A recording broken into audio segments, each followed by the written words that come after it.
अस्सलामुअलैकुम। Lecture 26 start हो गया है जी, कैफ 1 का। थोड़ा लेट हुआ है स्टार्ट आज, बच्चे बाहर खड़े थे, मैं फिर लुक के आ गया वहाँ ले भी। अच्छा जी, हमने हमने IS 40 ख़त्म कर लिया था, लेकिन IS 40 के अंदर एक एडजस्टमेंट मैंने उस दिन छुपाई थी। ये एडजस्टमेंट अगर हम देखें, हमारे प्रैक्टिस क्वेश्चन 4 की एडजस्टमेंट है, इसको ज़रा आप पढ़ लेते हैं। मैंने इसको गायब कर दिया था और इसको गायब करने की वजह से छोटा सा नोट हमारा बना था। अब वो वाली पिक्चर भी अगर मुझे मिल गई होती तो मुझे मिली नहीं। चलो फिलहाल छोड़ो, आप अपने रजिस्टर्स को ओपन कर लीजिएगा। ये स्कॉर्पियो वाला क्वेश्चन हमने किया था, क्वेश्चन नंबर 4, पेज नंबर 306 पे। आप अपने रजिस्टर्स पे इस सोल्यूशन को ओपन कर लें। मैंने क्लास में ये करवाया था ना, सबके पास मौजूद होगा।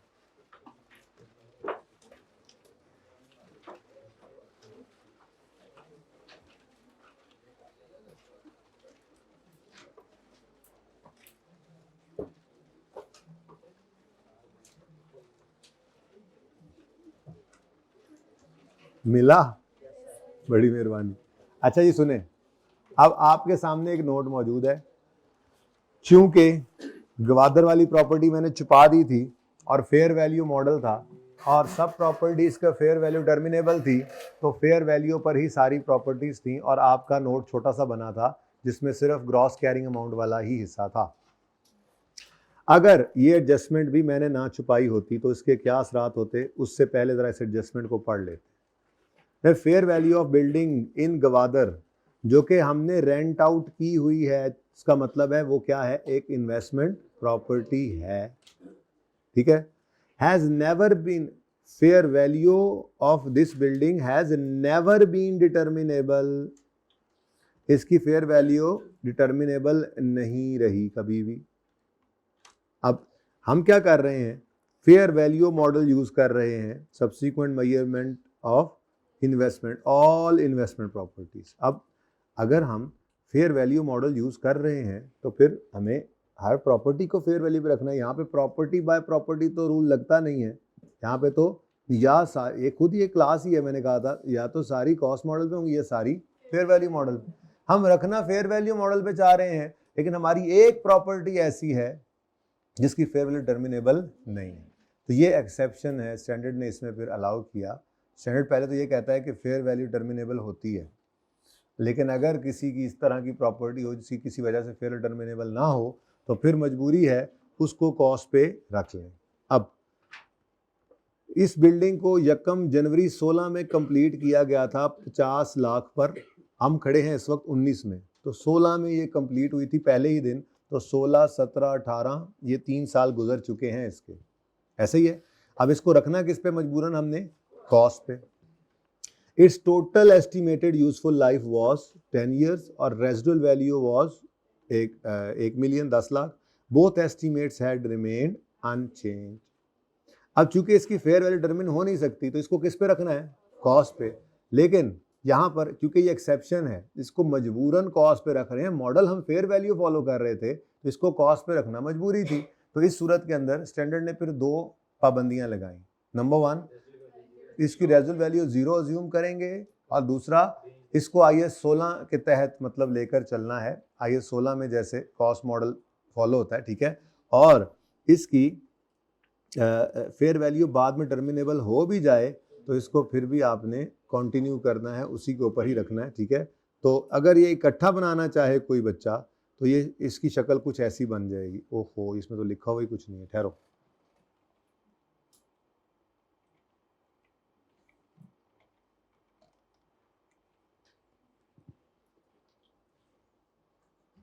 खाली खुली है ना, भर लें जरा इसको।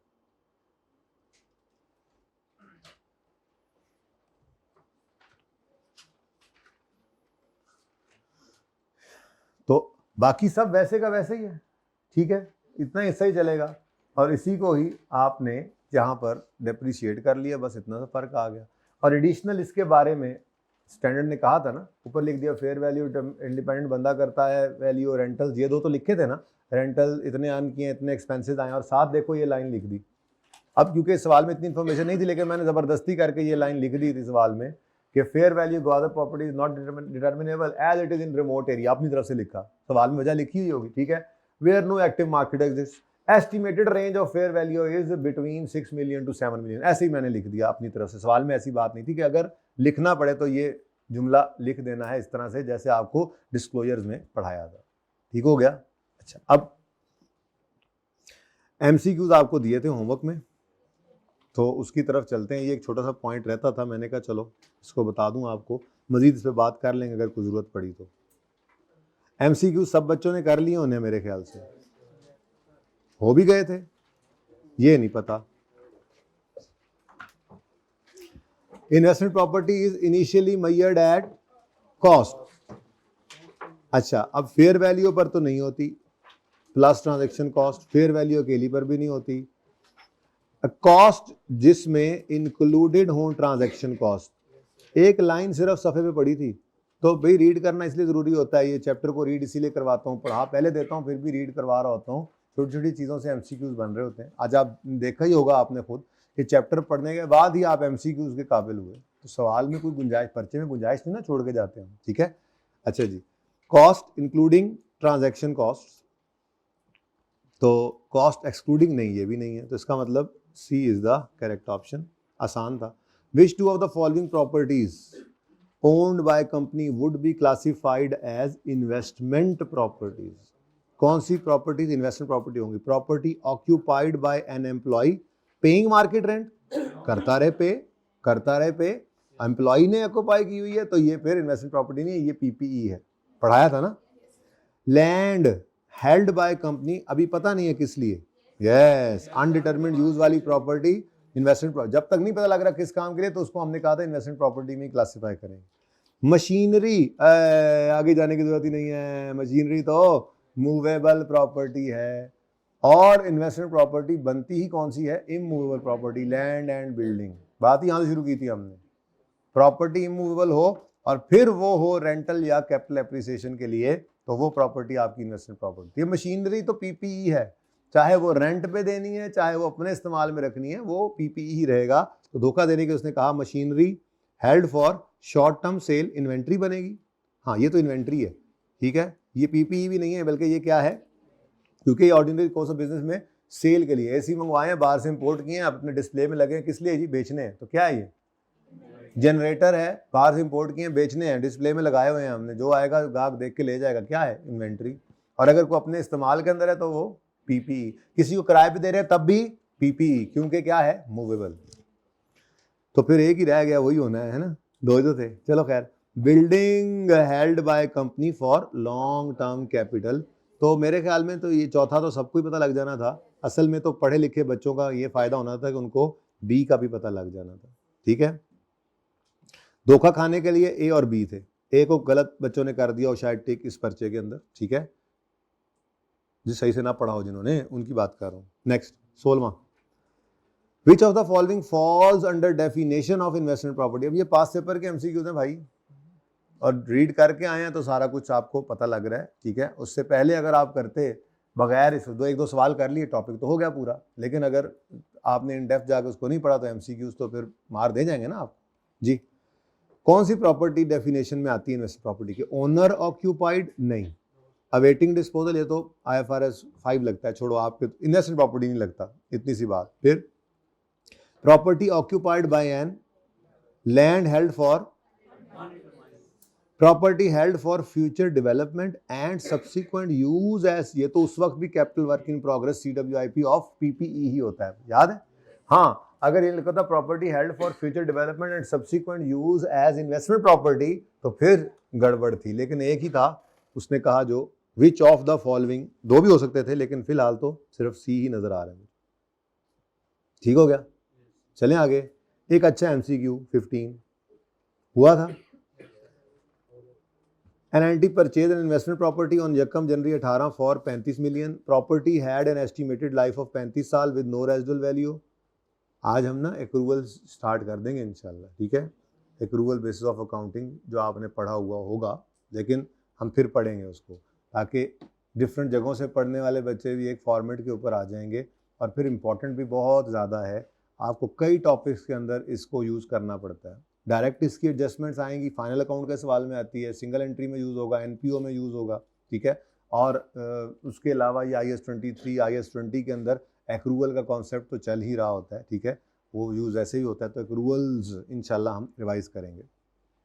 अच्छा जी, अभी 4 टॉपिक्स हो गए जिनमें उसकी एडजस्टमेंट आ सकती है, cash flow, single entry, final account और एनपीओ, ये एक्रूवल की एडजस्टमेंट। इनमें अब पहले 2 टॉपिक्स थे, कैश फ्लो और एनपीओ। अब जो 2 नए तोहफे आए हैं उनमें भी एक्रूवल की एडजस्टमेंट बिल्कुल हो सकती है, हुआ करती है, ठीक है। एक्रूवल और भी ज़्यादा इंपॉर्टेंट हो गया, पहले तो इंपॉर्टेंट था ही था, और ज़्यादा इंपॉर्टेंट हो गया।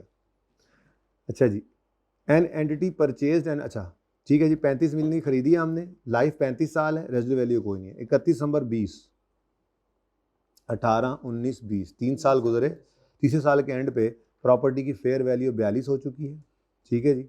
और उससे अगले दिन 1 जनवरी 21 पे प्रॉपर्टी को बेच दिया गया है, नेट प्रोसीड्स यानी कि 40 मिलियन नेट में आ गए, ठीक है। अब वो कहता है जी कैलकुलेट करो प्रॉफिट और loss on disposal under both cost and fair value model. Very आसान, हम अपनी जर्नल एंट्री कर लेते हैं फटाफट, क्या ख्याल है? अगर कॉस्ट मॉडल यूज हो,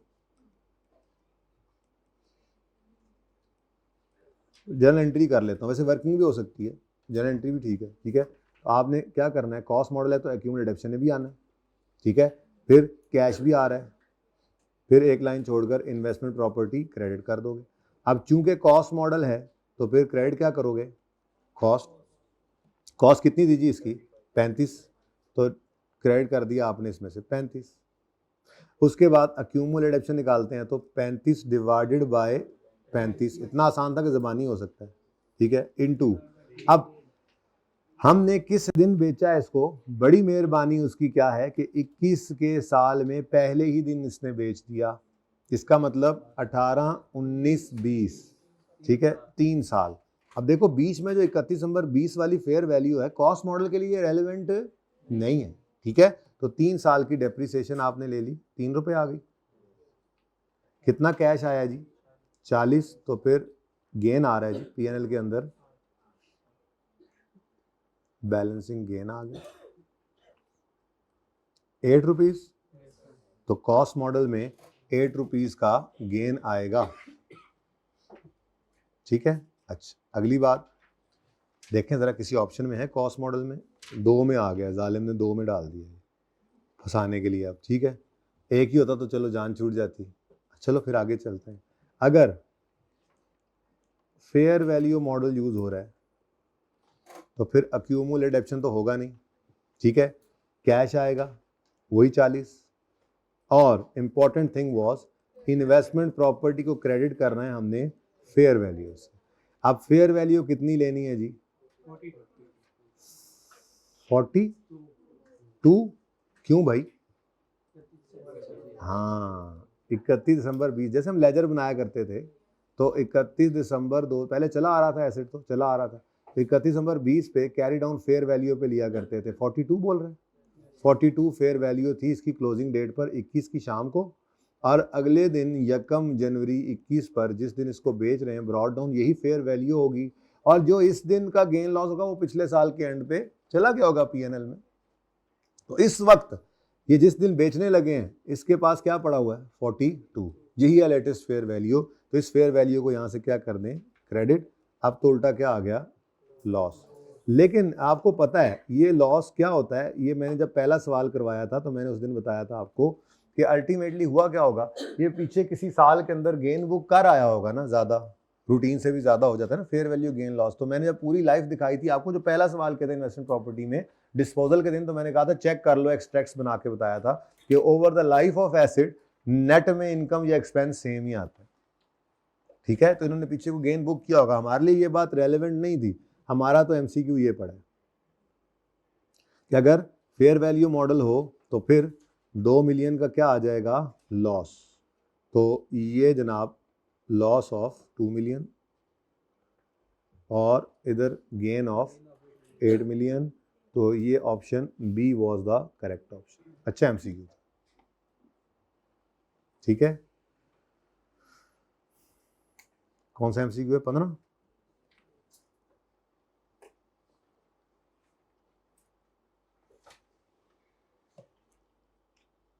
सीरियस हो गए लगता है आपने, आसपास लोगों को रोते रोते देखा ना, खामोश बैठे हैं आज। पता लग गया आपको कि कैफ नहीं आसान, आग का दरिया है। अच्छा जी, और पास होके जाना है। अच्छा, डूब के जाना है, तैर के जाना है, पास के जाना है, बस पास के। अच्छा जी, हाँ पास के। नया share, which of the following should be included in initial cost of investment property, cost incurred on opening ceremony. शुरलियां पटाखे, नो, नेवर, नेवर। ऑपरेटिंग नहीं, पढ़ते साथ ही पता लग जाता है, क्योंकि पढ़ के आए हैं ना, पढ़ के आए, यहां समझाने की जरूरत नहीं है अब आपको, पढ़ के आए हैं आप। Operating losses before property achieves planned occupancy level, नहीं नहीं नहीं नहीं नहीं, ये नहीं करेंगे। Next, abnormal waste of materials जी, प्रॉपर्टी ट्रांसफर टैक्स से, शुक्र है कुछ तो आया जी, सही है। Okay, next 13, under IS 40 which of the following disclosures is not required to be made under। अब देखो किस तरह कहां तक ले जाता है बात को, कुछ ना पढ़ के तो जाओ भाई। एक एक नंबर भाई 49 पे बच्चे फेल होते हैं ना, असल में वो उनको खींच खूंच के लाते हैं 48 49 पे, वो समझते हैं कि हमें 49 पे रोका गया है। 44 45 पे होते हैं, बार बार चेक करते हैं, खींचते खींचते उनको 47 48 तक लाते हैं, फिर भी नहीं पास होने देते, फिर वो उन्होंने छाड़ देने होते। तो ऐसे एक दो नंबर यहीं से तो लूज होते हैं, आसान नंबर है, पढ़ा हुआ अब कोई मसला नहीं है। देखो हमने पढ़े थे डिस्क्लोजर्स, मैं ओपन नहीं करना चाह रहा, अगर ना समझ आई तो कर लेंगे, ठीक है। फेयर वैल्यू ऑफ प्रॉपर्टी, अब देखो जिसने नहीं पढ़ा होगा उसको धोखा क्या लगेगा, कॉस्ट मॉडल में कहाँ से आ गई फेयर वैल्यू, लेकिन आपको पता है हाँ फेयर वैल्यू मॉडल भी है। IS 16 ने कहा था एनकरेज कर रहा हूं कि फेयर वैल्यू बता दो अगर बड़ी मटेरियल डिफरेंस हो, लेकिन यहां पे वो क्या कह रहा है, कॉस्ट मॉडल भी यूज करो बेशक, तो फेयर वैल्यूज बता दो। ओपन करने की जरूरत है, ये याद आ रहा है, चले तो ये तो होगा। डेप्रिसिएशन मेथड भी कॉस्ट मॉडल में तो होता है। Reconciliation of carrying amount of beginning and end, बिल्कुल होता है, carrying amount gross carrying amount आती है। रेजिडुअल वैल्यू ऐसी अजीब बात लिखेगा कि दूर से समझ आएगी कि ये नहीं है, लेकिन उसको जिसने पढ़ा होगा, वरना तो डर ही होगा, एक चीज सिरे से पढ़ी नहीं, डिस्क्लोजर्स कभी खोल के देखे नहीं जिंदगी में। अब उस बेचारे को क्या पता कि रेजिडुअल वैल्यू हो सकता है IS 40 के अंदर हो डिस्क्लोजर रिक्वायरमेंट, एक बार पढ़ा हुआ है बस। तो ये मैंने कहा था याद करना नहीं, याद रखना है, और याद मैंने जैसे करवाया वैसे ही बस रहेगा इंशाल्लाह याद, और करवाता भी रहूंगा वक्तन फवक्तन। ऐसे कौन सा अगले टेस्ट के अंदर पिछला टॉपिक ऐसे थोड़ी आ जाते, फिर टर्म टेस्ट आएगा, सारा कुछ रिवाइज करेंगे, ठीक है। Which two of the following fall under, फिर आ गया, अरे ये तो पहले भी था नहीं, सुभान अल्लाह, स्प्रिंग 23 में और इधर ऑटम 19 में भी, माशाल्लाह जी। कौन से दो इन्वेस्टमेंट प्रॉपर्टी हैं, property occupied by employ, building owned by entity and leased out under an operating lease, yes yes. Property being constructed on behalf of third party, नहीं नहीं नहीं, ये तो फिर इन्वेंट्री बननी चाहिए, इन्वेंट्री वर्किंग प्रोसेस होगा, किसी के लिए बना रहे हैं तो आप मतलब डेवलपर ही होंगे ना फिर, ठीक है। Land held for long term, तो B और D, ठीक है। फिर आ गया आफ्टरनून लिमिटेड, ये अच्छा लग रहा है मुझे। Afternoon limited uses cost model for PPE and fair value model for investment property. मुझे लगता है जो ट्रांसफर किया था ये उस तरफ लेके जाएगा इसमें। AL has an office building, PPE है, ठीक है, which was being use for administrative purpose, और उसने क्लियर किया कि ये क्या है, PPE। ऑन यकम जुलाई 18, उठ जाओ भाई, कौन सोया हुआ था अलार्म लगा के, जरा बताना मुझे, हैं किसका अलार्म, मुझे हाथ खड़ा करें, साथ वाला बताए, हैं तुम सोए हुए थे अलार्म लगा के, कितने बजे का, हाथ हो गई यार, क्लास में सो रहे हो, हम पढ़ रहे हैं। मैंने कहा यार चलो ये MCQs मैंने कर लिया, अलार्म लगा थोड़ी देर सो लेता हूँ, पावर नैप ले लेता हूँ, है ना, लग गया मुझे पता, लग गया है, हाँ। अच्छा जी, ऑन यकम July 18 the building had a carrying amount of 20 million. अब फिर on that date building was let out to third party and therefore reclassified as, यार खुद ही बताई जा रहा है, सारा कुछ करके खुद ही बताई जा रहा है, तो PPE से आपने इसको इन्वेस्टमेंट प्रॉपर्टी में रिक्लासिफाई कर लिया, ठीक है। Building had a fair value of 23 million on यकम July 18 and 23 million on 30 June 19। ये रन 30 जून 19 है। एक तो ये बड़ा जुल्म हो जाता है हमारे पे, है ना। तो यकम जुलाई 18 से 30 जून 19 ये हमारा साल है, ऐसा ही है? क्या ख्याल है? यही है, मैंने गलत तो नहीं लिख दिया? जितनी खामोशी छा गई मैंने लगता है मैं गलत लिखता है। सही है? अच्छा, अब चूंकि पीपीई से इन्वेस्टमेंट प्रॉपर्टी में आ रहा है, पहली बात इन्वेस्टमेंट प्रॉपर्टी में कौन सा मॉडल यूज हो रहा है? इन्वेस्टमेंट प्रॉपर्टी में फेयर वैल्यू मॉडल है। अब अगर इन्वेस्टमेंट प्रॉपर्टी में फेयर वैल्यू मॉडल है तो ट्रांसफर इन हो चाहे आउट हो, फेयर वैल्यू है। ठीक है, डिसाइड हो गया, फेयर वैल्यू पे इन करना है प्रॉपर्टी को हमने। अब दूसरी बात, ये पड़ी कहां पे है प्रॉपर्टी? अब उधर जौन सा मर्जी मॉडल यूज हो रहा है, हमें इससे कोई लेना देना नहीं है। उसके पास एक ऐसा मॉडल है जिसमें फेयर वैल्यू पे वो एसेट को ला सकता है, तो उसे कहेंगे तुम फेयर वैल्यू पे लाओ और हमें फेयर वैल्यू ही दो, हमने उसको डीम्ड कॉस्ट बनाना है, इनिशियल मेजरमेंट उसी पे करेंगे जब रिक्लासिफाई होनी है। ठीक है, तो इसका मतलब बेशक कॉस्ट मॉडल यूज हो रहा है पीपीई के लिए, असल में तो रूल है इन्वेस्टमेंट प्रॉपर्टी के अंदर कौन सा मॉडल है उसके ऊपर ट्रांसफर करना है। अब उसने हमें बताया यकम जुलाई 18 पर बुक वैल्यू कितनी है, सीधा सीधा सवाल था 20 मिलियन, लेकिन किस दिन उसने कर दिया ट्रांसफर? ऑन दैट डेट, इसी दिन। लो सुभान अल्लाह, उन्होंने इसको रिक्लासिफाई कर लिया और इसी दिन इसकी फेयर वैल्यू कितनी है? अब जी आपने यहां पे रीवैल्यूएशन मॉडल लगाना है, तो यकम जुलाई 18 एक लाइन खाली छोड़ दी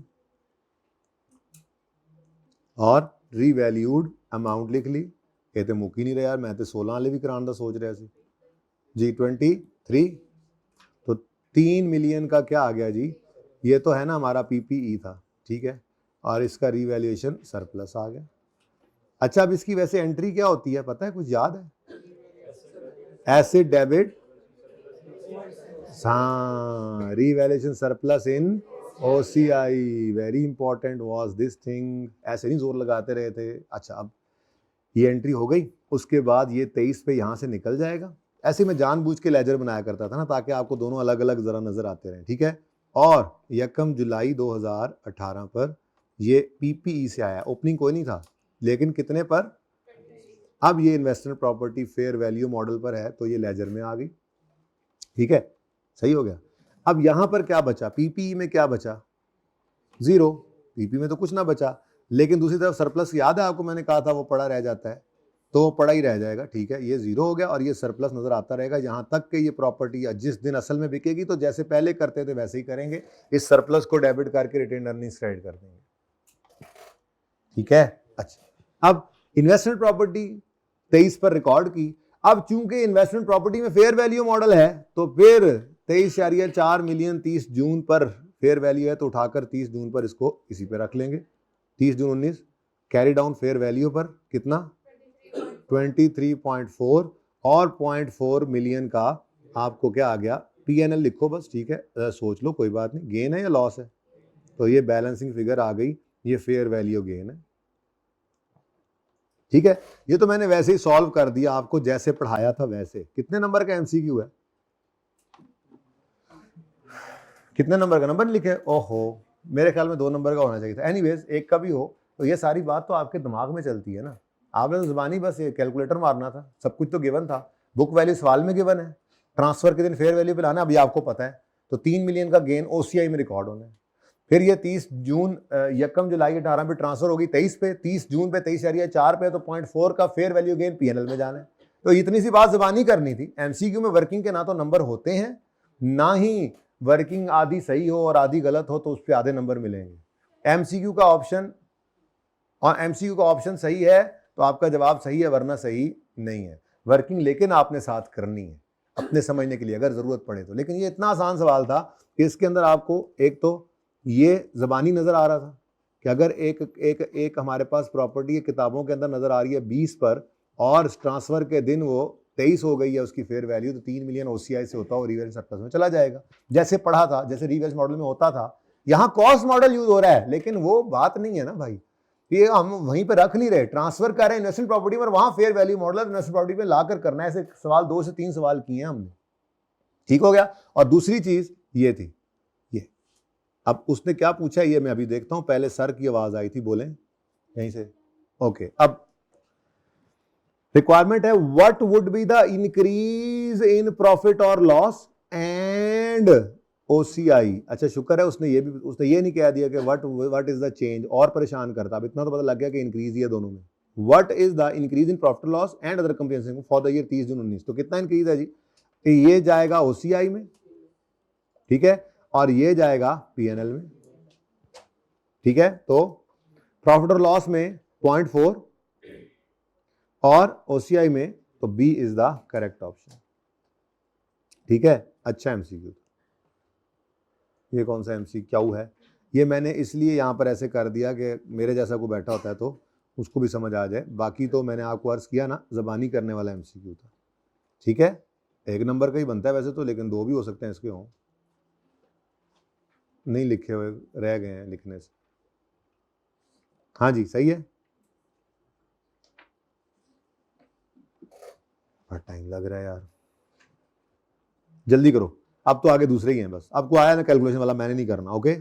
हाँ homework, which two of the following, करने वाले कर लिए ना वैसे भी, फिर भी आप लोगों ने किया ना, कितने बच्चों ने किए ये सारे एमसीक्यू, बहुत कम माशाल्लाह। लोगों का रिजल्ट आए ने बेगानी शादी च अब्दुल्ला ते अब्दुल्लियां सारे दीवाने हैं, आप तो कम करके नहीं आए, आप लोगों का काम तो रह गया ना, किसी का रिजल्ट आया अच्छा किसी का आया बुरा, आपको इससे क्या था, आप तो अपना काम करके आते।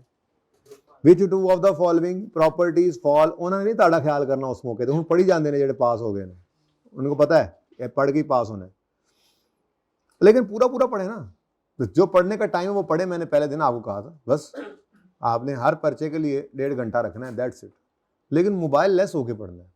और फिर बाकी ज़िंदगी के सारे गेम ज़रूर ज़िंदगियों का हिस्सा बनाए। असर से मगरब तो कोई बच्चा जो है ना ग्राउंड के अलावा कहीं ना नजर आएगा। मेरा अगले दिन पेपर होता था तो उससे 1 दिन पहले भी मैं ग्राउंड में होता था असर से मगरब। अच्छा फिर मज़े की बात, तैयारी में गाँव जाके करता था, एक अलग से ऐसे जगह बना के, बस वो नो गो एरिया होता था मेरे घर में, खैर वो तो हो जाता था। लेकिन असर की अजान होनी, किताबें बंद, जनाब बाइक निकाली, अपना किट शिट की, पहले नमाज पढ़ी मस्जिद में, वहाँ से सीधा ग्राउंड में, फिर मगरिब की नमाज पढ़ के वापस घर, फिर पढ़ाई।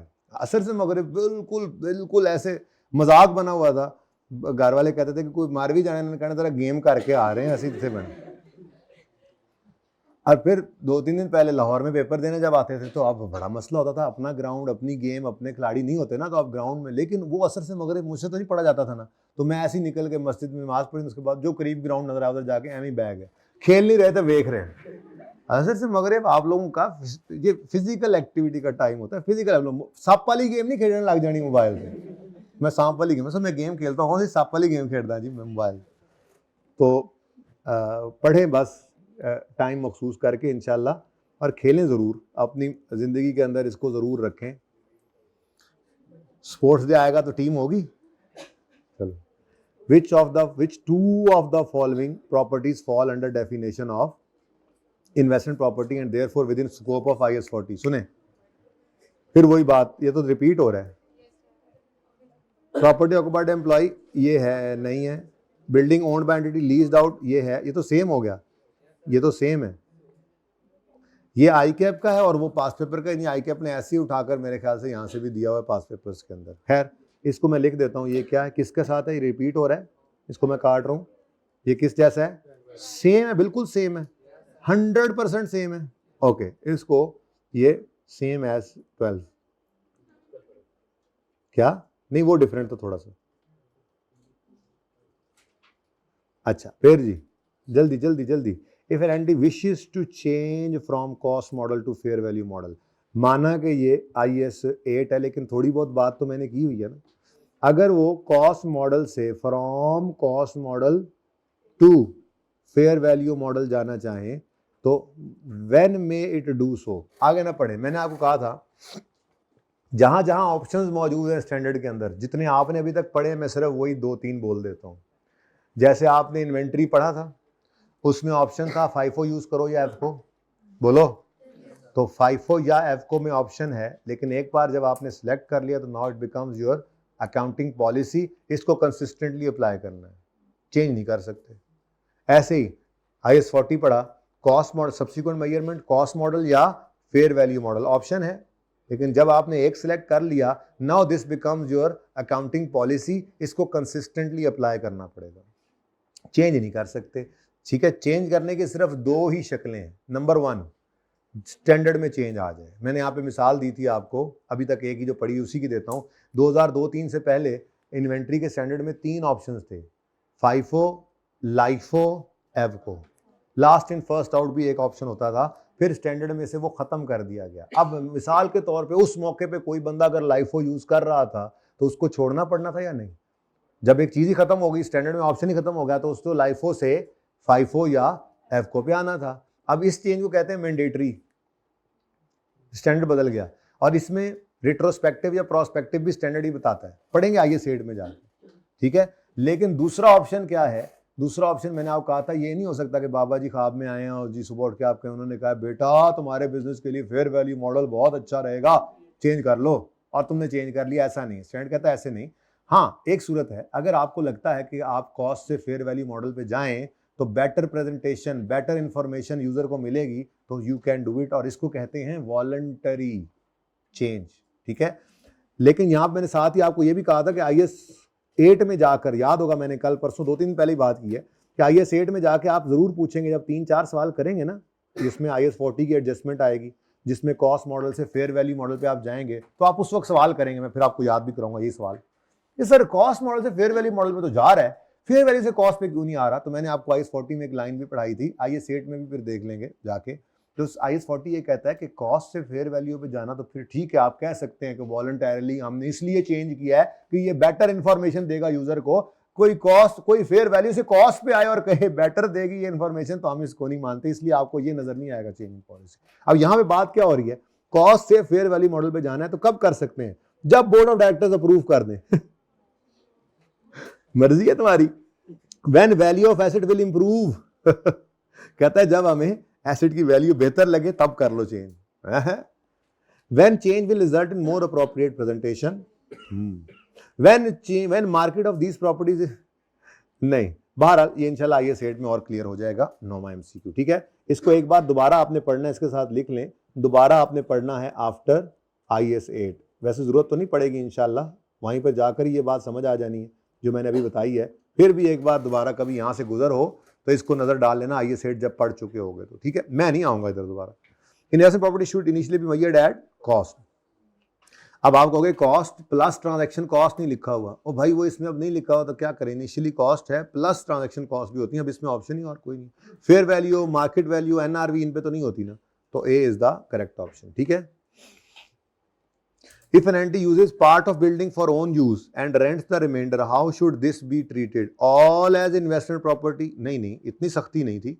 All under IAS 16? नहीं, account for separately under, हाँ ये सही हो सकता है, बात तो पूरी नहीं है लेकिन ये फिर भी मुनासिब लग रही है कि वो कह रहा है कि एक पार्ट उन्होंने ऑन यूज के अंदर रखा हुआ है और रेंट आउट कर रहे हैं बाकी को, तो फिर भाई हो सकता है अकाउंट फॉर सेपरेट। स्टैंडर्ड ने भी यही कहा था, अकाउंट फॉर सेपरेटली, ठीक है, अकाउंट फॉर सेपरेटली। लेकिन अगर सेपरेबल ना हो तो फिर उसने कहा था जिधर इनसिग्निफिकेंट पोर्शन हो उसको छोड़ देना, सिग्निफिकेंट पोर्शन जिधर हो वो कर लेना, ठीक है। बेटा अगर साइलेंट हो तो मेरे ख्याल में नहीं, साइलेंट नहीं होगा सवालों में, तो MCQ चूंकि पास पेपर का नहीं है, किताब का है ICAP की, तो ये थोड़ा सा कमजोर MCQ देखा जाए तो। A में कहता है सारी इन्वेस्टमेंट प्रॉपर्टी कर लो, क्यों? सारी, और सारी इन्वेस्टमेंट प्रॉपर्टी क्यों कर लें? हो सकता है कि वो सिग्निफिकेंट हो सकता है, ना हो सकता है, पार्ट्स अलग। वो कहता है ना, if entity uses part of building for own use and rent the remainder, तो फिर क्या करे? सारे को इन्वेस्टमेंट प्रॉपर्टी बना ले। ये तो जुमला तब पूरा होता, all as investment property if only insignificant portion is held for own use, तो फिर ये कर लेते। बात समझ आई है बेटा? वही तो कह रहा हूं कि जुमला पूरा नहीं है ना। जुमला क्या पूरा होता? All as investment property if only in, ये स्टैंडर्ड के अल्फाज, मैंने तो सीधा करके बोला था ना, स्टैंडर्ड नहीं लिखा हुआ था कि account for all as investment property if only insignificant portion is held for own use, तो फिर बात पूरी थी। बहरहाल अगेन कंफ्यूजिंग है थोड़ा सा, मुकम्मल नहीं है, बात होनी इससे ज्यादा अच्छी चाहिए थी। पास पेपर का नहीं है, किताब का ICAP की, तो थोड़ा सा कंफ्यूजिंग है, लेकिन फिर भी मैं बता रहा हूं पूरी कहानी नहीं है, पूरी बात लिखी होती।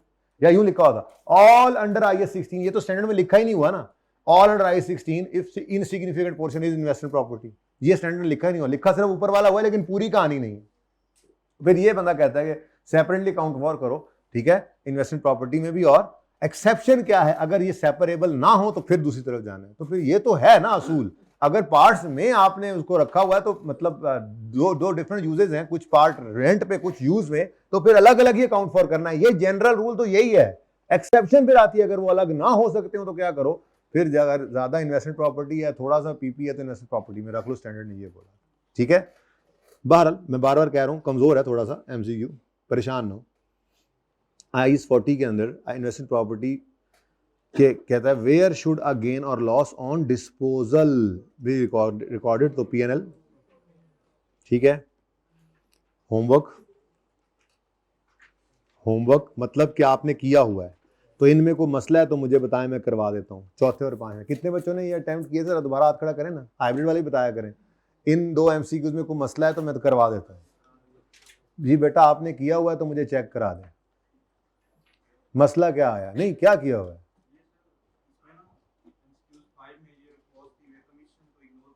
हाँ अब ना ऐसे सवाल होता है, करा दें, करा देता हूं। Cool limited acquired a building with 40-year life for investment potential for 8 million on यकम जनवरी 13, 31/13 पे फेयर वैल्यू इसकी है 9। आपको पूरे स्टैंडर्ड में कहीं नजर आया था कि subsequent measurement fair value less cost to sale पे होनी है? आपको अब पता लगा क्योंकि IAS 41 आपका आ चुका है ना। IAS 41 डंगरा वाला बायोलॉजिकल एसेट्स वाला स्टैंडर्ड आपका आया है नया, वो ये कहता है कि इनिशियल मेजरमेंट भी fair value less cost to sale पे हो और subsequent measurement fair value less cost to sale पे हो, तो उसी में ही है, उसके अलावा कहीं नहीं। IAS 16 में भी रीवैल्यूएशन मॉडल के अंदर कहता है उठा के ले जाओ फेयर वैल्यू पर, IAS 40 में भी उसने यही कहा था कि उठा के ले जाओ उसको फेयर वैल्यू पर, जाकर देखते हैं, ऐसे थोड़ा ही है, जाकर देख लेते हैं, ठीक है। छेड़ोगे तो फिर टाइम तो लगेगा ना। चन्नमाई देखो, after initial recognition you may choose cost model और फेयर वैल्यू मॉडल, ठीक है। Chosen policy must be applied blah blah. Cost model में क्या करना है आप देखिएगा, फेयर वैल्यू मॉडल में all investment property is measured at fair value less cost to sale. Fair value लिखा है ना, fair value less cost to sale लिखा हुआ है ना, fair value less cost to cell कहां लिखा हुआ है, बात समझ आ गई अब। तो इसलिए ये क्या है, ये कॉस्ट टू सेल जो है ये होती होगी हमें से क्या, ये हमने इग्नोर करनी, ठीक है, फेयर वैल्यू पर रखना है इसको, स्टैंडर्ड ने ये बोला है। अब ये ना असल में हर स्टैंडर्ड की अपनी कहानी है। अभी IAS 36 पढ़ेंगे, उसमें रिकवरेबल अमाउंट निकालनी है तो वो कहेगा fair value less cost sale और वैल्यू इन यूज को कंपेयर करो। IAS 41 में जाएंगे वो fair value less cost sale पे रखेगा। तो इसीलिए IFRS 13 एक नया स्टैंडर्ड आ चुका है जो कहता है कि यार फेयर वैल्यू मुझसे निकलवा लो और फिर यूज उनसे करवा लो। हर जगह तुम लोगों ने अपना अपना जो है ना वो ड्रामा बनाया, लेकिन खैर अभी वो एप्लीकेबल नहीं है आप लोगों पे, अभी भी आएगी है, ठीक है, छोड़े इस बात को। फिलहाल फेयर वैल्यू 9 मिलियन है, कॉस्ट टू सेल इग्नोर हो गई, ठीक है। अच्छा MCQ था भाई, अच्छा सवाल था भाई का, कोई होमवर्क नहीं है, मैं खुद करा रहा हूं क्योंकि ये पॉइंट कहीं और आया नहीं। नेक्स्ट, अब फेयर वैल्यू कितनी है 9 और स्टार्ट पे कितनी थी 8, तो ना स्टार्ट पे लेस कॉस्ट सेल करना है ना रीमेजर करते हो, रीट्रांसलेट करते हो, ठीक है। अब 8 से 9 पे आएगा। If Cool Limited uses fair value model in asset property, what gain should be recorded in for the year 31 दिसंबर 13? अब वो कहता है यकम जनवरी 13 पे खरीदा था और 31 दिसंबर 13 पे यहां पे पहुंच गया, तो 8 से 9 पे आ गया तो 1 मिलियन बी, ठीक है, सही है। ये अच्छा सवाल था हमारा, इसको इग्नोर करते हैं क्योंकि स्टैंडर्ड ने इसको माइनस नहीं करवाया रीट्रांसलेट करते हुए, ठीक है। अच्छा चौथे में को मसला जी, चौथे में को मसला मैं नहीं करवाऊंगा तो होमवर्क लिखा होगा, फिर आपने बताना है को मसला होगा तो फिर डिस्कस कर लेंगे। चौथा कितने बच्चों ने किया था, इसमें को मसला आया हो, तीसरे में को मसला आया हो, तीसरा तो दूसरा है ना, कैलकुलेशन वाला नहीं है ना, पढ़ो पढ़ो पढ़ो पढ़ो, कैलकुलेशन वाला नहीं करना मैंने। विच ऑफ द फॉलोइंग, अच्छा वैसे मसला है तो बता दो, आसान था वैसे ये, मैंने इसलिए छोड़ दिया इसको जी।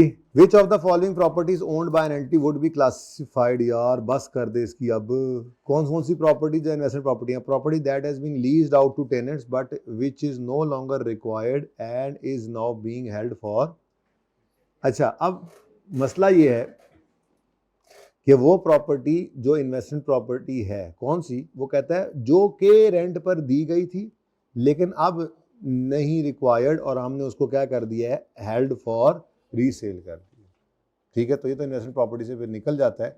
और IFRS 5 में देखते हैं, पता नहीं वो ये वाला जाता है या कौन सा जाता है, आपके तो स्कोप से बाहर है, आप तो बस इस पे रहें कि हेल्ड फॉर सेल हो गया बस, ठीक है, इन्वेस्ट प्रॉपर्टी नहीं है। Land purchase for investment potential, planning permission has not been obtained for building construction of any kind. तो है किस लिए भाई, मकसद क्या है, इन्वेस्टमेंट पोटेंशियल ही है ना, तो ये इन्वेस्टमेंट प्रॉपर्टी है।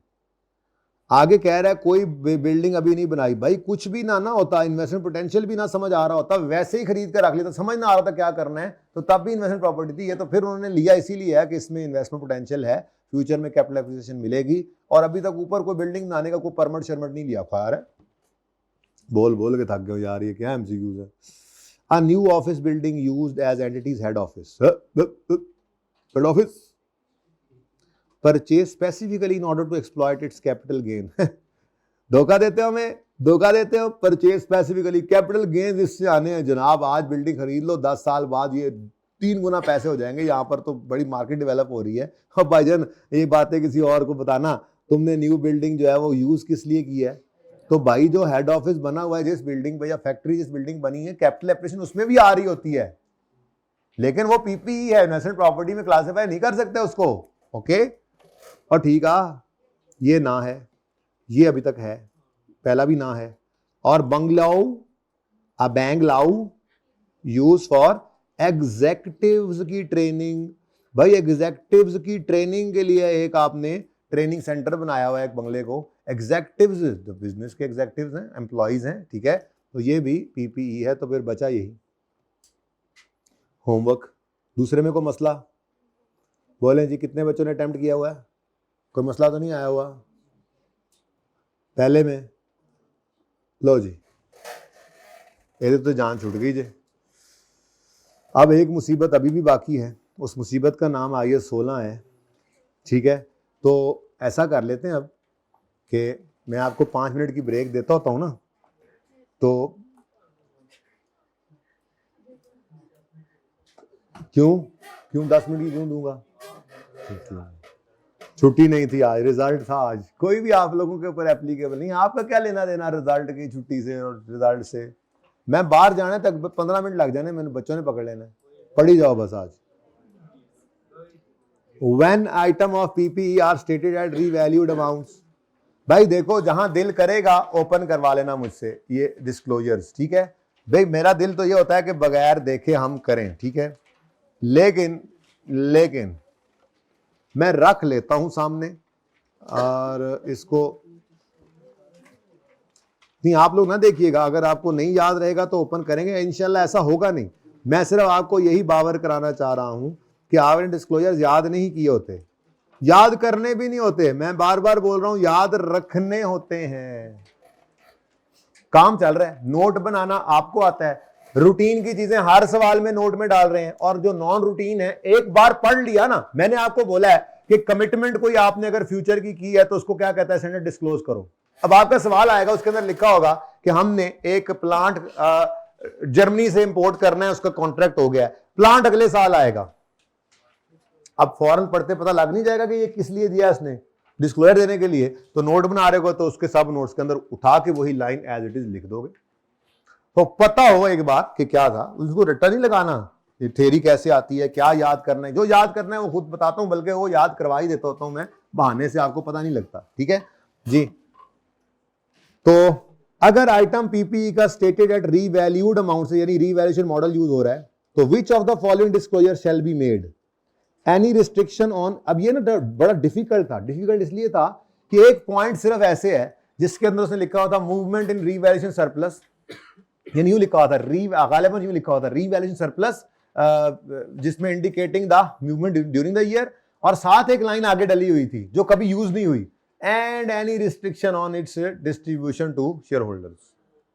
अब इतनी सी बात थी जो याद रह जाती है, क्योंकि जब भी आपको एक बार पढ़ाया ना, उसके बाद मैंने जब रिवीजन प्लान भी डालना है उसके अंदर भी ये लर्निंग ऑब्जेक्टिव 10 है या जो भी है, इसका नोट पड़ा होगा कि जब कभी आपने रिवीजन करनी आया 16 की, जो चीदा कुछ चीजें इस 16 वाले चैप्टर, इतना बड़ा चैप्टर है, ये सारा रीड करोगे हर बार, नेवर। इतने ज्यादा सवाल किए, सारे करेंगे नहीं, सीखने का जमाना था, गुजर गया वो काम। अब तो भी बस कुछ सवाल रहते हैं, जब वो पूरे हो जाएंगे तो एक बंच ऑफ क्वेश्चंस होगा, मेरे ख्याल में मैक्सिमम भी कोई क्वेश्चन होंगे तो इसमें 12-15 सवाल हो जाएंगे टोटल, छोटे मोटे डाल के 20 कर लो। आपने 150 सवाल कर लिए होने अभी तक इसके, तो 15 एक सवाल बड़े, 2-3 छोटे सवाल मिला के 15 से 20 के दरमियान ये वो होगा जो IAS 16 पूरा रिवाइज कराएगा आपको। ये वो रिवीजन प्लान होता है हमारा। तो वो सारे सवाल नहीं करने बैठना दोबारा, कभी भी नहीं करना। आप खुद सोचो, कॉन्सेप्ट बिल्डिंग क्वेश्चन 80 सवाल हैं तकरीबन, जितने भी हैं बहरहाल। अब वो सारे दोबारा जब भी रिवीजन करोगे तो करने बैठोगे तो फिर ना तो FAR पूरा करोगे आप, ना कोई और टॉपिक इसके अंदर कर रहे हो, ना कोई और पर्चा कर रहे हो, नहीं है, जरूरत भी नहीं है ना, एक चीज की जरूरत हो, ठीक है। तो क्वेश्चंस जो आपको मैंने रिवीजन के लिए दिए थे थोड़े से, उन्हीं के अंदर कोई मेरे ख्याल में कोई 5-7 सवाल और ऐड होंगे, ये आपका रिवीजन प्लान है। जब कभी आप ऐसे महीने बाद लग रहा है, अभी जैसे वॉल्यूम 1 खत्म हो गया, वॉल्यूम 2 शुरू हो गया, आप भूल गए जनाब पीपी को नोट भी होता था, सिंगल एंट्री चल रहा है, फाइनल अकाउंट चल रहा है, एकदम ख्याल आया एक वीकेंड पे यार पीपी भूल रहा है, कोई मसला नहीं है, वही बंच क्वेश्चंस का उठाओ, 6 घंटे लगे 8 घंटे लगे, एक दिन लगा दो उस पर, बैठो एक सीटिंग में कर दो, आपका सारा टॉपिक आपके पास है, कहीं नहीं जाता। हर टॉपिक में ऐसे ही थोड़े थोड़े सवाल, जो छोटे वैसे टॉपिक है उनमें जरा सवाल होते ही थोड़े से, बड़े टॉपिक्स में भी चंद सवाल जिन जो सारी चीजों को कवर कर लें बस वही दिए जाते हैं। ओके ठीक है ना, बार बार पूछते हैं ये बातें। तो when an item of PPE is stated at revalued amount, any restriction on distribution of revalued surplus to shareholders, ये सुना था कि ऐसा है, बाकी भी पढ़ लेते हैं। Carrying amount of temporarily idle, नहीं नहीं नहीं नहीं, ये encouraged वाले थे, revaluation मॉडल वाले नहीं है। Gross carrying amount of any fully depreciated asset, ये भी encouraged वाला था। All of above नहीं, तो एक ही बचता है। अब वैसे भी जरा दिखा देता हूं, चीज जरा बारीक बात, थोड़ी ज्यादती वाली बात, लेकिन पढ़ के जाते हैं बच्चे भाई, पढ़ते हैं इधर। ये देखो, ये मैंने येलो भी किया हुआ। अगर रीवैल्यूएशन मॉडल यूज कर रहे हो तो इफेक्टिव डेट बताओ, इंडिपेंडेंट वैल्यू इन्वॉल्व बताओ, और हर रीवैल्यूड क्लास के लिए कैरिंग अमाउंट बताओ, had there be no revaluation, और एंड पे क्या था, revalue surplus indicating change for the period, ये वो जो हम मूवमेंट सरप्लस बनाते हैं वो, और साथ and any restriction on distribution of balance to, इतनी सी बात थी, पढ़ी हुई है लेकिन, तो पढ़ के फौरन पता लगता है। और वो किसको पता लगा होगा, ये वाला जिसने अगले भी पढ़े हुए, ये पढ़ाए थे, ये एनकरेज्ड हैं। क्या बताओ, टेम्परेरीली आइडल है कोई तो उसकी कैरिंग अमाउंट बताओ, कोई जो है वो रिटायर्ड फ्रॉम एक्टिव यूज है तो उसकी कैरिंग अमाउंट बताओ, कोई फुली डेप्रेटेड है तो ग्रॉस कैरिंग अमाउंट बताओ, क्योंकि उसकी कैरिंग अमाउंट तो जीरो होती है ना, ठीक है। और चौथा क्या था, अगर कॉस्ट मॉडल है और फेयर वैल्यू और कॉस्ट में बहुत मटीरियल डिफरेंस है, बता दोगे यार फेयर वैल्यू तो भला हो जाएगा यूजर का, बता दो अल्लाह के नाम पे बता दो, ये वो वाले एनकरेज वाले, ठीक है। अब ये 4 पड़े हुए थे ना, इनमें से उसने 3 डाल दिए। अब आपको पता है ये रीवैल्यूएशन मॉडल के नहीं है, ये दोनों मॉडल्स के लिए एप्लीकेबल है ये, और वो भी जरूरी वाले नहीं है, एनकरेज्ड, ठीक है। तो ये 3 इधर थे तो फिर चौथा तो वही बचता था।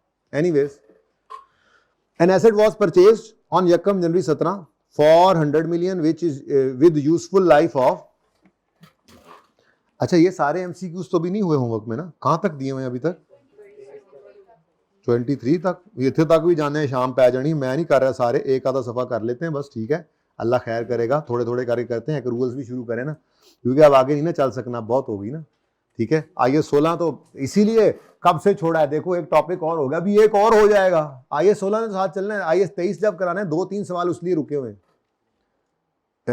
2 तो हो जाएंगे, तीसरा फिर भी रुका रहेगा क्योंकि उसमें IAS 23 के साथ शायद IAS 20 भी है, तो जब वो कर लेंगे तो फिर तो ये तो IAS 16 वाले चैप्टर पे तो हम आते रहेंगे, ये तो ऐसे साड़ा कार है, ठीक है ना, ऐसे समझ लें। कहाँ गया यार, 44 एन एसेट वाज परचेज्ड यकम जनवरी for 100 with the useful life of 6 years and residual value of 10। कितने बच्चों ने ये एमसीक्यूज भी किए 23 से लेके 45 तक, कितने बच्चे, बहुत कम बहुत कम बहुत कम।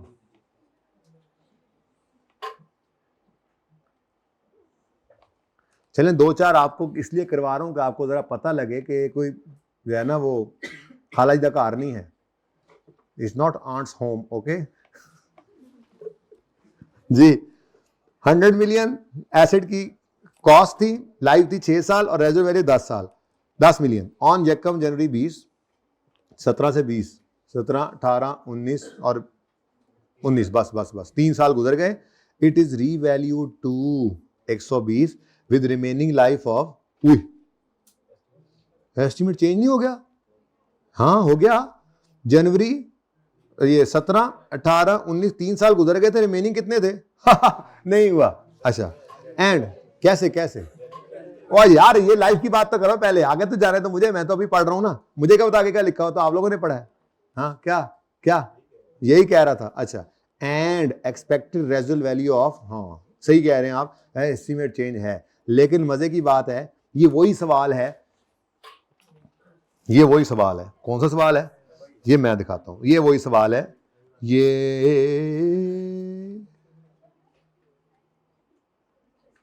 ये वही सवाल नहीं है, ये यही सवाल है। कितने गया, हमने लब भी नहीं रहे। ये देखो यही कहीं होना चाहिए था उस्ताद, ये रहा। ओके 57 में क्या था? फिर ये सवाल हमने किया भी था, अल्लाह करे यहीं कहीं नजर आ जाए, मैं बोर्ड पे कर दिया होगा। बहरहाल इस सवाल में क्या था, यकम जनवरी 15 पे एसेट खरीदा था, इसकी लाइफ 6 साल थी। अब यकम जनवरी 16 पे रिमेनिंग लाइफ कितनी है? 1 साल गुजर जाए तो रिमेनिंग लाइफ कितनी है? 5 बचती है ना। कहता है रीवैल्यू हुआ और रिमेनिंग लाइफ कितनी हो गई? 10। लेकिन इसमें पियानो वाले सवाल की तरह से या सूकी लिमिटेड वाले सवाल की तरह से हमारे गले मुसीबत नहीं पड़ी थी, क्योंकि मैंने कहा था ये start of the year revaluation है। तो इस पे तो वैसे ही यकम जनवरी पे रिवैल्यू करके फिर रिमेनिंग लाइफ यूज करते थे डेप्शन के लिए, तो वही रिवैल्यू कर लेंगे और नए वाला एस्टीमेट यूज करके डेप्शन कर देंगे, तो start of the year revaluation हो तो मसला आता ही नहीं था। ठीक है, खैर इसमें भी ऐसा ही था, तो होता रहे एस्टीमेट चेंज, वो मसला कोई नहीं था।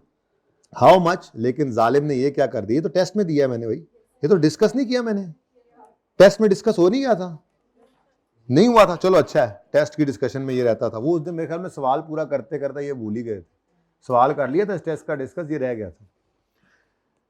इससे पहले मैंने 1-2 दिन पहले जब ये टेस्ट में आया था, उससे 1-2 दिन पहले मैंने एक बात आपको कही थी कि अगर एस्टीमेट चेंज हो जाए ना तो फिर आपको मैनुअली निकालना पड़ती है एक्सेस डेप्रिसिएशन। ये वही है, या वही रोड़ा सी। ठीक है चलो खैर फटाफट कर लेते हैं। यकम जनवरी 17 पे एसेट खरीदा था, कितना? चलो 900 नहीं 100।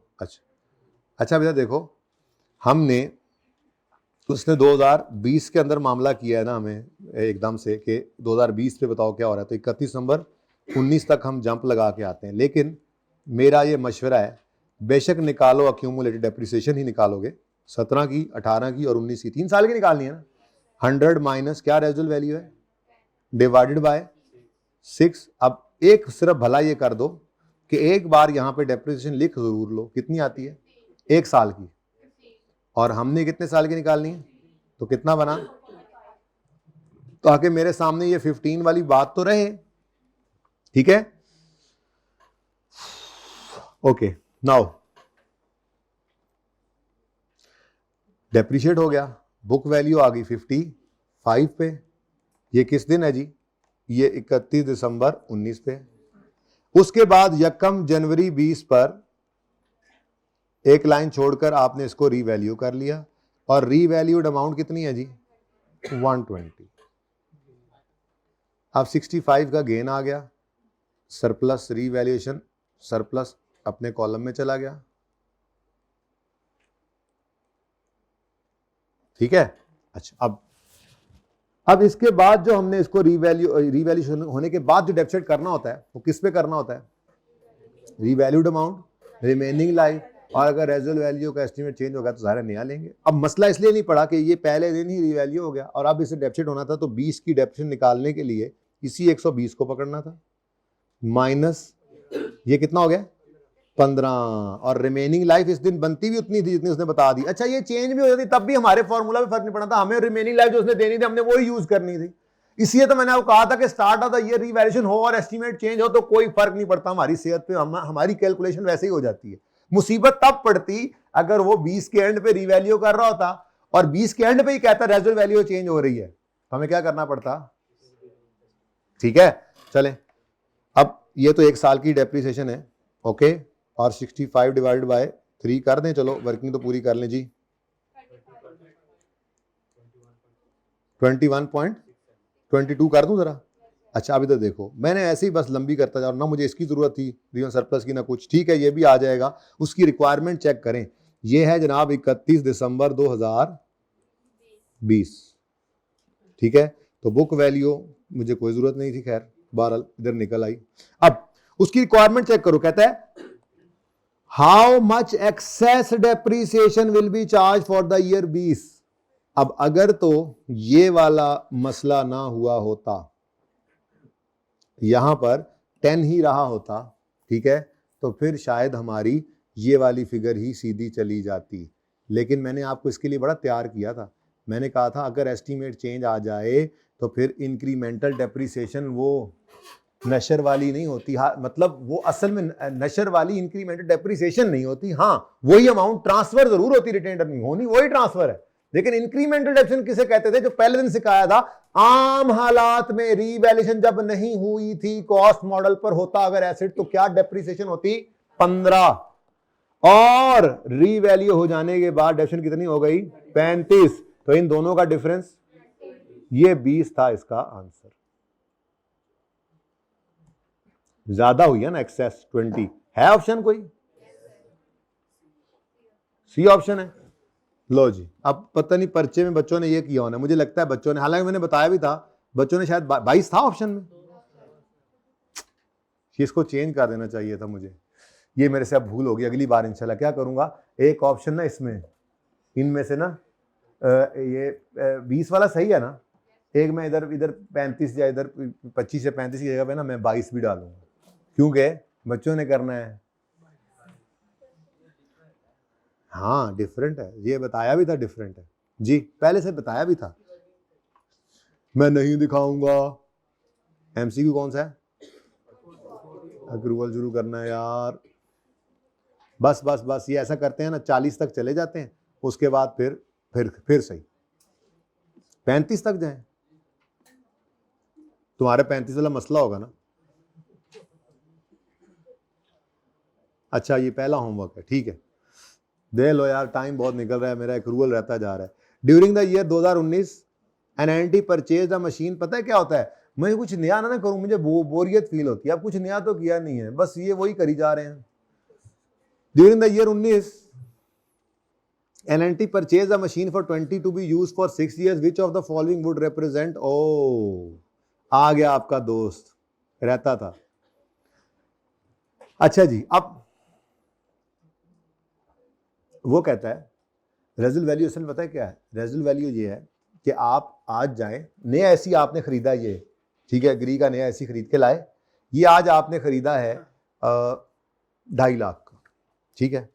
अब आपने आज इस एसी को घर पे रख देना है, इसको लेके नहीं जाना, इसको घर पे रख देना है, और आपने बाजार में जाके कबाड़िए को भाईजान पूछना है कि यार ये जो मॉडल नंबर ABC 123 है, ये मॉडल नंबर कोई 6 साल पुराना आपके पास इस वक्त मौजूद है? तो कहेगा हाँ जी मौजूद है। भाई कितने का है? ये पड़ा हुआ है 25,000 का, ले जाए।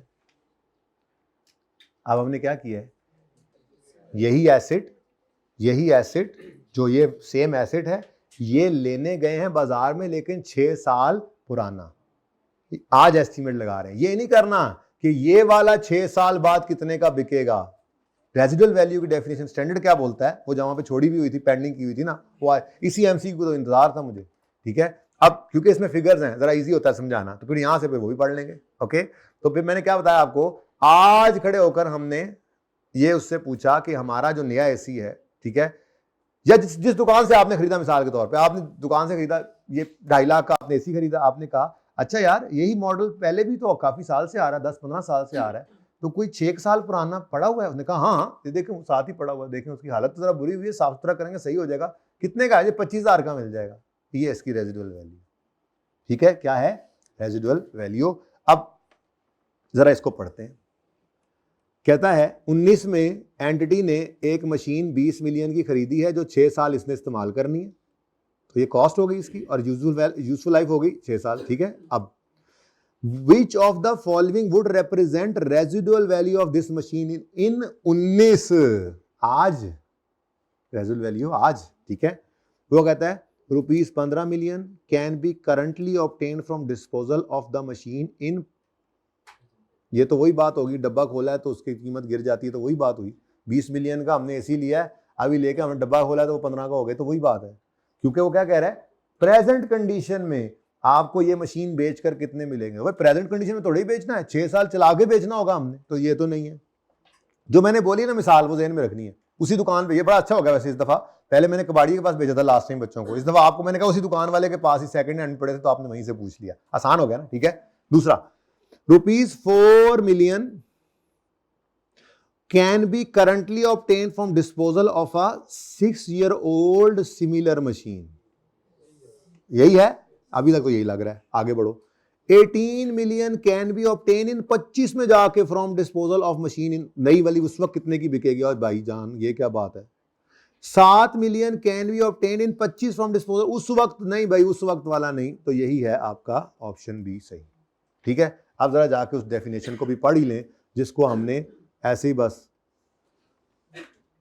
साइड पे फेंका हुआ था बेचारी को, छोटी सी डेफिनेशन थी, बस उस वक्त दिल नहीं किया, बात नहीं किया, मेरा दिल था कि एमसीक्यू में 2 बार क्यों खपूंगा, लब जाए अल्लाह करे। मैंने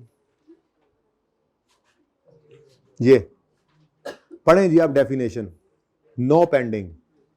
अच्छा तुसी भी पेंडिंग लिखा होता ना, कट दिया करो फिर। कहता मैंने नहीं cut. Residual value of an asset is the estimated amount, ये भी मेरी एग्जांपल में, इसमें मैं यूं बोल दूं, estimated amount 4 million is the estimated amount that N entity would currently obtain from disposal of the asset.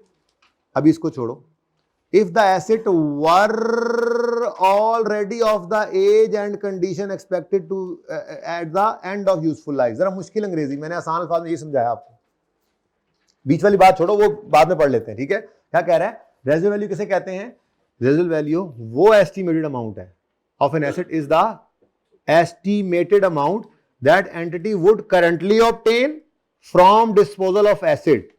लेकिन कौन सा एसेट, वो एसेट जो ऑलरेडी 6 साल पुराना होता और कितना ही खप चुका होता, जितना हमने खपा के 6 साल बाद उसको बेचना है। तो यही मैंने उसको बोला ना कि आपने कहा दुकान पे खड़े खड़े ही कहा, भाईजान ये नया एसी तो आपने मुझे 2.5 लाख का दिया है, कोई आपके पास सेकंड हैंड पड़े हुए, तो इसके साथ का कोई 6 साल पुराना है, तो मैं देखना चाहता हूँ कैसी हालत है उसकी। मैंने कहा यार ये देखें, ये पड़ा हुआ है 6 साल बाद ही माशाल्लाह बेहतरीन है। अच्छा ये कितने का है, उन्होंने कहा ये आप अगर 6 साल बाद लाएंगे ना तो हम 25 का रख लेंगे। ये है रेजिडुअल वैल्यू, ठीक है। अंग्रेजी जरा मुश्किल थी। अच्छा बीच वाली जो बात है उसका मतलब कुछ भी नहीं है, वो सिर्फ ये कह रहा है जो मैंने आपको पहले ही बताया था कि अगर सवाल के अंदर डिस्पोजल कॉस्ट आ जाए तो आपने क्या करना है, सेल प्रोसीड्स को नेट कर लेना है।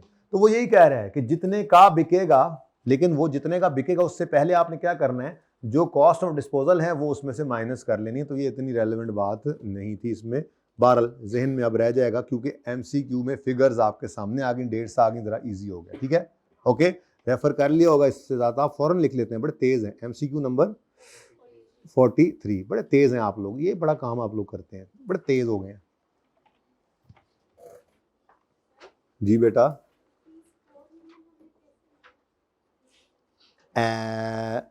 ऐसे किससे पूछा बेटा सवाल, हाँ बेटा यही तो मैं समझा रहा हूं आपको कि हमने आज 20 मिलियन का ये एसी खरीदा है, आज हमने 20 मिलियन का ये एसी खरीदा है, हमने सोचा है 6 साल इसको इस्तेमाल करेंगे। अब घर लेके जाने लगे तो फिर हमें याद आया अकाउंटेंट ने कहा था जरा रेजिडुअल वैल्यू निकलवा के लाइएगा क्योंकि मैंने डेप्शन करनी होती है, ठीक है। तो आप वहीं रुक गए, आपने कहा भैया ये जो आपने 20 मिलियन का ये एसी दिया है, ऐसा कोई 6 साल पुराना एसी पड़ा है? उन्होंने कहा हाँ ये पड़ा हुआ है साथ ही। आपने कहा अच्छा है, मतलब ये कितने का, आप अगर आज मैं आपको दूं ऐसा कोई एसी मेरे पास पुराना खड़ा हो, ये कितने का ले लेंगे आप? सेम यही सेम मॉडल, सब कुछ सेम, बस 6 साल पुराना है, 6 साल चला हुआ। उसने कहा भाई 4 मिलियन में रख लूंगा। स्टूडेंट कहता है ये 4 मिलियन जो है ये आपकी इस एसी की आज रेजिडुअल वैल्यू है, एस्टिमेटेड वैल्यू। और एंड पे तो जाके टाइम वैल्यू ऑफ मनी का भी बेटा देखो ना, अब ये 4 मिलियन आज आपको मिलता नजर आ रहा है, हो सकता है कि ये 6 साल के एंड पे जाके ये 4 की बजाय 6 भी हो जाए, 7 भी हो जाए, ठीक है। लेकिन वो रेजिडुअल वैल्यू नहीं है अकॉर्डिंग टू स्टैंडर्ड। स्टैंडर्ड ये कहता है, स्टैंडर्ड प्रेजेंट वैल्यू नहीं निकलवाता कि फ्यूचर वैल्यू की आज प्रेजेंट वैल्यू निकालो। स्टैंडर्ड बस ये कहता है, ये बात कहता है कि आज खड़े होके आपने रेजिडुअल वैल्यू किसे लेना है, जो अमाउंट एक्सपेक्टेड है आप रिसीव करेंगे आज खड़े होकर ऐसे ही 6 साल पुराने एसेट की, जो 6 साल चल चुका हो और 6 साल में जितना आपने थकाना उतना थक चुका हो, बच्चे सो चुके हैं, अब बस कर दें। अब मेरे ख्याल में हम इसकी हैं। हाँ जी, रेजुअल वैल्यू, हाँ नील है, बस ऐसे ही डिसाइड करते होंगे, जैसे भी करें हमें से क्या। रेजुअल वैल्यू ये होती है,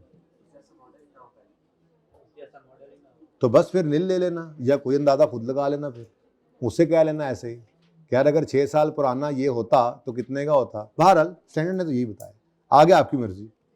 0 ले लेना, टेंशन नहीं है, 6 साल बाद देखेंगे, टेंशन मुकाओ। क्या ख्याल है आपको? 6 साल बाद मैंने इसके पल्ले कुछ छोड़ना ही नहीं, रेजुअल वैल्यू नील है, बस ठीक है। एंड पे हो जाएगा तो गेन लॉस निकल आएगा, और अगर रेजुअल वैल्यू ले लोगे तो उस वक्त गेन लॉस चेंज हो जाएगा। यही फर्क है ना, डेप्रिसिएशन आहिस्ता आहिस्ता होती रहती है, वो कम होगी या ज्यादा हो जाएगी, बस। हाँ जी, जागो जागो, सुबह हुई, बस कर दें आप इसको, ठीक है।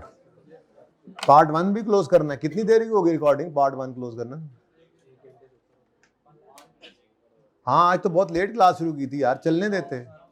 ये काम ऐसा किया ना, मेरा तो अब तक दर्द करने लग गया सर। पार्ट 1 क्लोज करो, फिर 5 मिनट की ब्रेक देते हैं।